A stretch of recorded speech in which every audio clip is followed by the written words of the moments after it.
Welcome to Legends, a series that delves into the lore within Horizon Forbidden West. As the Pharaoh Plague ravaged the Earth of the 21st century, Operation Enduring Victory had very few advantages against the Swarm. Pharaoh's chariot line was essentially unhackable, self-replicating, and could fuel itself on biomass. Humanity's automated war fleets were useless. Most troops were hastily trained civilians, and global biomass conversion was degrading the Earth's biosphere every day the conflict wore on. Despite the odds, Enduring Victory was able to buy enough time to see Operation Zero Dawn reach functional completion, due in large part to aerial superiority. When the plague struck, human pilots and all other human military was a relic of the past. By the mid-2040s, the US Air Force was already 60 to 70% automated, with the UK's Royal Air Force completely decommissioning their human combat personnel in 2052. Rendered obsolete by the nations they served, pilots either had to hang up their wings for good or become cheap mercenaries for corporate entities as they took to the literal battlefield over valuable land and resources. Needless to say, when those who remained were called back for humanity's last stand, there were few left to answer. But those who did took to the skies once more in anything that could fly. With aircraft pulled straight from museums, the first to take flight played pivotal roles in combating the Swarm. Troop and cargo transport, recon missions, and direct engagement with the enemy were all responsibilities taken on by Enduring Victory's aerial division.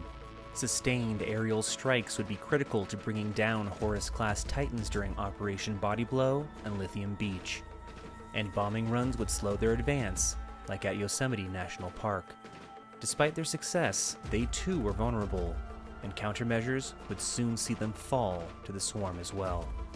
In Forbidden West, the black box collectibles we find scattered across the land give us a harrowing glimpse into what these brave soldiers faced in their last moments. Though not a connected story like the vantage points of HZD or the aerial captures from burning shores, they are informative and impactful in a way all their own. Though we will not be sharing all of them in this video, I wanted to touch on a few that I found uniquely illuminating. Let's begin with the black box found at Bleeding Mark. Restart engine 4! It's not responding, No, maintenance must have reactivated the auto systems. What? Disengage them, now! Hit the emergency purge! It won't shut down! The Swarm's hacked us! Terrain, pull up. Ah! Despite being manned aircraft, real pilots and those in Horizon's past utilize many automated elements to fly effectively. This not only shows that those combating the Swarm were forced to fly completely analog, but the use of any automated systems, large or small, could be targeted and exploited by the chariot line. A daunting task that had to be executed in the face of impossible odds.